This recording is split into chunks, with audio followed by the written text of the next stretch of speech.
解放军若包围台湾，美军增援竟然要等上4周。面对难攻易守的台湾，共军入侵将要付出多大的代价？我们将深入探讨兵推的结果，解密鱼叉飞弹如何成为台湾的绝对反击利器，守住自由防线。各位观众朋友，大家好，欢迎收看施孝伟的军武大观，我是施孝伟。每周二晚上8点，请荧幕前的观众朋友要为我们订阅、按赞、分享、开小铃铛，最重要要帮我们抖内啦！好，美国众议院还有 CSIS 进行了一次模拟兵推，那兵推共军侵台，若所有这个军机都遭到击落，那台湾呢也还需要独立防守至少1个月。那学者也指出台湾的地形易守难攻，那若解放军夺取港口或空军基地，将占尽优势。那美国议员也呼吁赶快加速500枚的这个鱼叉飞弹供应，应对戴维森窗口2027年中国大陆可能攻台的这样一个威胁。台湾的防御战略一直是以阻止登陆为核心。那这个时候呢，其实我们就看到，在川普政府执政的上一届的时候呢，曾经通过出售给台湾250套这个岸置鱼叉飞弹，也就总数是1000枚。如何能够在我们这个滨海决胜的这个阶段中发挥作用？因为其实以对台湾来讲，当然最重要的这样的关键是如何能够有效的让共军的这个登陆部队没有办法登陆成功。因为其实以现在来讲，这一次的这个兵推，他们也分成2个部分来看。也就是说，如果今天共军想要速战速决，那这个时候呢，他将要对整个北台湾，包含由淡水到关渡，然后呢进到台湾，或者是由竹围渔港到桃园，然后进到台北这一段的这样一个战线呢，形成一个非常大的这样一个军事破坏跟攻击，也就是主要的战事将集中在这条线上进行，让他的这个速战速决才有可能成功，迅速的这个夺下台北，然后压制我方的这个中枢以后呢，可以让台湾能够没有办法再抵抗下去。当然也提到另外一种可能，那也就是共军可能在相对来说比较容易登陆的这个中南部登陆之后呢，但是在中南部登陆有一个很大的问题，就是它还是要逐条溪的逐渐向北，然后来打到这个北台湾，才有可能终止全部的这个战斗。所以在这个情况下，关键点都是共军一定会需要登陆，因为如果光靠飞弹洗地或是长程的火箭炮攻击，或者是空中的攻势的话，并没有办法彻底的瓦解我方的这样一个抵抗。要真正能够瓦解我方的抵抗，还是需要由部队的登陆，而且部队登陆以后要能够有效的占领，才能够有效的瓦解我方的这样的反击。所以从长期以来，我方的反击的战略呢，一直是要拒敌于水际歼敌于滩头，也就是说不要能够让敌军靠近到我们的水域，也更不能让敌军登上我们的这个海岸滩头。所以在这个情况下，那岸置鱼叉飞弹其实相对来讲就变成一个非常重要的武器。其实我们台湾从北到南加上外岛，有多处的所谓这个海锋单位所固守的这种固定式的岸置反舰飞弹。曾经国防部也带我们去看过哪里呢？去看过花莲美仑山，也就是远雄海洋世界附近的就有一个阵地是这样为什么会带我们去那里呢？因为国防部说那个阵地基本上全世界都知道在哪边，所以呢也没必要隐瞒了，也是没错。它里面固若金汤有包含雄2甚至于现在也加上了雄3飞弹在里面，但它是一个固定制的。那其实我们除了这种固定的这个岸置的这个反舰飞弹之外呢，其实海军也还有这种所谓的机动岸置飞弹的设置跟这些固定的阵地在一起。而这些固定的阵地，如果说当两岸之间的这个军事冲突可能性提高的时候，在这些固定阵地里面部署的机动飞弹发射车就会开出营区，然后到他们指定的地点进行隐蔽与掩蔽。为什么？因为其实以现代的这个战争来讲，你这么大一台这个飞弹拖车在路上要跑，要能够隐蔽住自己的这样的行踪，其实也很不容易。所以它的这种战术的这种移动跟隐蔽与掩蔽呢，也都是事先决定好这个位置甚至还很多外面呢能够作为隐藏这些车辆的这些车库，也都要事先做好准备跟勘察，然后让部队能够在离开这些海锋飞弹阵地之后，迅速的进入战术掩蔽位置，让这些飞弹车能够发挥作用。那同样的，我们看到当时这个川普政府要出售1000枚的岸置鱼叉飞弹，也就250套。这250套呢，当然也就会成立新的单位，但实际上这些新的单位也会跟这些旧的，包含雄2跟雄3飞弹进行一个混编。那这些混编是怎样呢？也就是如果当真正作战的这个情况下，当敌军的团在台湾附近出现的时候，就会有包含鱼叉飞弹还有雄2飞弹跟雄3飞弹采取异地然后发射，而它这个发射呢，由于各个飞弹的性能参数不同啊，所以雄2跟鱼叉先发射之后呢，最后再发射雄3飞弹。但是当他们抵达目标区域上空的时候，他们要异地异时，但是同时抵达目标。那也就是要让共军的两栖舰队跟为他们屏障的这些不管是052D 或是055这些驱逐舰，要能够张起足够的防空网，才有可能拦截下我们这些飞弹。这至于你说为什么我们现在需要那么多，跟美方买了上千枚，然后呢再加上我们中科院自制的雄2跟雄3，主要就是要让飞弹的数量能够远超过共军的这个拦截量，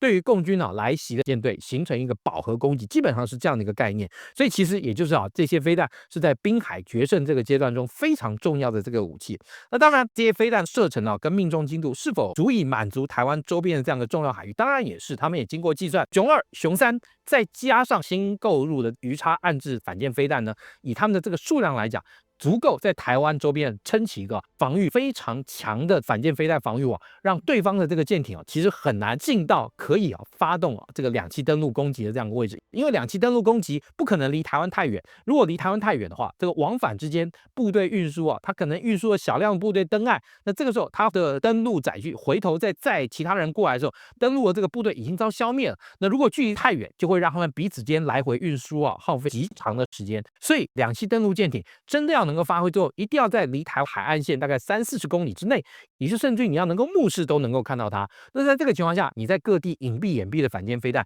就可能可以对这些敌方的登陆舰艇造成相当大的这样的毁伤。同样，其实从攻击军的角度来说，他也一定要认为他将我们防守军岸置的反舰飞弹消灭到他能够觉得是一个安全发动攻击的这个数量之后呢，他才会发动这样的两栖攻击。所以不可否认的，这种岸置的反舰飞弹是我们中华民国在台澎防卫作战上一个非常重要的一个防御线。对我们来讲，如果当共军发动两栖登陆攻击的时候，我们的空军还在，包含有像 P3 反潜巡逻机，还有像 F16战机，都能够从空中发射鱼叉反舰飞弹。当然，如果说等到共军已经接近登陆的这个阶段的时候呢，那这个时候其实如果我们还有残存的这个 F16战机能够升空的话，那当然它就会搭配海上的我们的舰艇。同样，如果等到共军的舰队准备要攻击的时候，这个时候我们海上这个舰艇大概还能够有的呢，就是类似像这种小型的飞弹快艇，包含像光6啦，甚至可能是沱江这种等级的这种舰艇，它可以借由海岸线的这样的掩蔽，让对方的雷达不那么轻易的能够搜索到它，再加上它自己也有逆中的这个效能的话，然后在这个时候由这种海上的这个飞弹快艇跟飞弹巡逻舰搭配空中的 F16战机，还有岸置发射的包含雄2、雄3以及鱼叉反舰飞弹等等，构成一个非常绵密的这个反舰飞弹网，数量大到大陆的这个护卫舰艇都没有办法能够完全的这个拦截住的话，那这个时候我们对对方的登陆舰队所造成的毁伤就会相当的大。也就是说，鱼叉反舰飞弹它是一个次音速的飞弹，雄3它是一个超音速的飞弹，雄3速度快，所以就是说在作战上来讲，未来跟鱼叉飞弹性能接近的雄2跟鱼叉会一起发射，然后但是他们会透过不同的这样一个飞行路径，然后呢甚至用绕路飞行的方式呢去困惑对方的舰艇的防空侦测系统。这个时候，雄3飞弹发射以后，再让雄3、雄2岸置的这个鱼叉，或甚至海上发射的雄2、雄3鱼叉，跟空中发射的鱼叉同时抵达敌方舰艇的时候，让敌方舰艇的这个防空系统遭到饱和。那这个时候其实是对我们来讲，运用反舰飞弹能够达成防卫目的的最大的机会。那当然，鱼叉飞弹这个选址的这个标准是什么？如何这个降低被打劫风险？最近我们也看到大陆在进行这个一系列包含联合利剑、2024A、B， 还有过去我们一系列的汉光演习呢，都会让我们安置飞弹发射车去许多海岸边的大家觉得可能是停车场这类的这个地方加以布防跟架设飞弹，让我们的民众看到我们的国军应对共军的这个舰艇是有一定程度的这个吓阻力的。但其实呢，你每一次每到一个停车场架设这个飞弹的时候，其实也就等于让这个阵地曝了光。所以之前也有人说你台湾的这个媒体拍摄到我们的这个飞弹在这些海边的风景区的这个停车射场布阵的时候，是不是也就等于告诉了共军未来我们的飞弹发射车在这里？那其实当然是没有错的。那这个时候你也会发现，军方基本上他不可能暴露他们所有的这种机动飞弹的这个发射阵地，因为由于本身它是靠拖车头加上拖车拖行，也就是说，其实只要台湾能够让这些拖车行进的这种道路，都有可能成为这个飞弹布设的这样一个点。所以在这个情况下，未来真正军事冲突发生的时候，最主要是要能够维持通信的畅通，因为像这些反舰飞弹，他们发射前一定要跟他的这个指挥单位形成一个所谓的 shake hand， 也就是互手连接的这样一个发射讯号。它的这个发射讯号要接受来自于指挥中心的这个指令，当之间连接的无线电的这个通讯建立以后，那这个时候我们的反舰飞弹、暗制的反舰飞弹或空中的、海上等等都可以对敌方舰艇进行发射攻击。所以也就是说，布阵在哪里不重要，如何能够指挥中心形成了不间断的无线电的通联，还有能够达到有效的隐蔽掩蔽让对方的这个不管是用各种的这个监侦手段，都难以全面的清查到我方的这种反舰飞弹这个部署，才是未来在作战的时候我们所需要去达成的这样一个战术目的。那当然了，其实也看到今天台湾目前的这个鱼叉飞弹数量是不是足够应对共军这个速战速决的这样一个策略。当然，其实对共军来说，如果他今天要有决心发动大陆眼中的这个国家统一战争的话，速战速决是他一定要做到的事情。为什么？唯有透过速战速决，才能够尽量降低来自于国际的干预，也让他的这个军事行动成功的几率能够达到最大。所以共军他一定会竭尽所能的要用速战速决的模式来解决这个两岸之间的这个军事冲突。同样对我们来讲，我们就要让他这个速战速决越不能成真，就越能够达成我们未来在抵抗一段时间之后，可能会有国际的这样一个这个支援的力量或是调停的力量来介入其间。这个是我方的在战略上的这个所必须要做到的这个事情。所以现在来说，那当我们自己本身国军拥有的雄2飞弹、雄3飞弹暗制的，然后再加上美国出售的这个250套这个鱼叉飞弹，还有呢包含其实在作战的时候可以部署在很多小渔港里面的这个光六快艇，那这些呢都会成为我们一个机动反制的一个非常重要的这样一个载台。当然也是希望未来在真正冲突爆发的时候，能够最大量化的去拖延中国大陆这个派军队实际登陆跟进入地面战的一个重要的这样一个这些武器载台。也就是说，这些载台能够打得越久能够撑得越久，然后摧毁共军的这个海上的输具或是两栖舰艇越多，那对于我们来讲，就能够把这个登陆作战愈发的向后推迟。战事这个延长这个鱼叉飞弹这个补给会面临到这些什么挑战，或甚至于也有人问说这个美国这个增产承诺是否能够如期交付台湾？其实说真的，两岸之间如果真的发生军事冲突的话，我们真的必须要认清一件事情，在短时间之内，可能1到3个月左右呢，台湾基本上可能不会有得到来自于外界任何的这样的援助，必须要先做好这样的一个心理建设跟准备。然后呢，同样的这一场武装冲突在前面的这段时间呢，它的强度会非常的大，也就是共军会无所不用其极的运用它各种的这个火力压制我方的这样一个兵力，然后对它的这个可能的登陆作为要进行这样一个火力压制。那同样的，在它的火力压制下，我们就必须要让我们现有的这些包含鱼叉、雄2、雄3都能够在敌方的火力压制中得到最大化的生存性。也就是说，我们要能够扛得住对方的这个第一级的这样的攻击。等到对方第一级攻击之后，那这个时候我们其实后面呢就有能力进行一系列这样的反制作为。那当然，既然我们刚刚前面讲到，开战之后可能至少大概前面1到3个月，我们都很难期待有外界的这样一个援助进来的话，对我们来说，所有的飞弹要在最有效的时刻把它用下去，然后呢才能够对这个攻击军进行最大的杀伤跟阻滞。那同样的，未来在战时，那我们刚刚也讲，至少1到3个月之内，我们大概不会期待有任何的外援能够真的有效的进到台湾，即便能够进来，数量很少，然后呢不会是一个持续或者长期性的。因为台湾跟俄乌冲突有个非常基本性的不一样，就是乌克兰它本身是跟欧洲，包含像罗马尼亚啦、这个匈牙利啦，或者是波兰等等，他们在领土上是有接壤，是有陆上的通路可以进来。而且由于俄罗斯并没有对乌克兰进行这种所谓的全面战争，所以相对来说，今天你甚至要从这个乌克兰西部进到乌克兰或进到基辅，并不是一件难事。但是未来如果两岸发生军事冲突的话，台海周边会被解放军的基建牢牢的盯住，它不见得是封锁，但是会实施这种所谓的必要的这种隔离，也就是说，所有往台湾航向的基建呢，都会被共军加以隔离，然后不让它能够过来。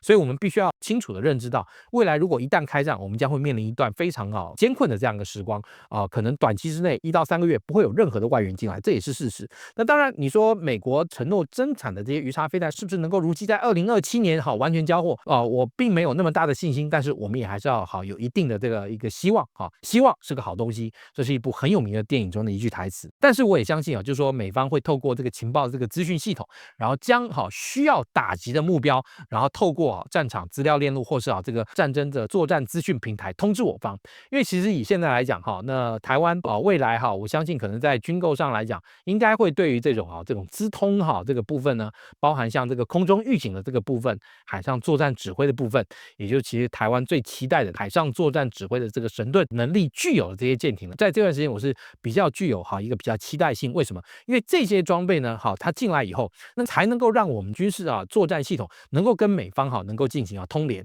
因为以台湾现在来说的话，我们现在的包含成功级、康定级、诺克斯级等等这些船，基本上来说，其实你要在作战上能够跟美军的这个系统进行通联，基本上是办不到的唯一能够够上就是说跟美军通联的尾巴，其实是基德级，也就是基隆级那4艘这个驱逐舰。但这4艘船也老了，如果这4艘船如果能够换成更新的美国厨役的神盾巡洋舰或驱逐舰，然后再加上美国能够提供更新的 E-2D 的话，那这个时候美方跟台湾就可以在战时建构一个战场的这个共同图像，才能够协助我方不管是鱼叉飞弹也好，或者其他的一些平台，能够有效的反制共军的这样一个攻击。其实这个兵凶战危，我们必须要对未来的这个状况呢做出最坏的打算跟最好的准备。那当然，两岸和平也还是我们所最期盼的这样一个目标但是呢，也不能够保证这个两岸和平的状况会无限期的这样持续下去。我们还是要对可能的状况做出最好的应对跟准备。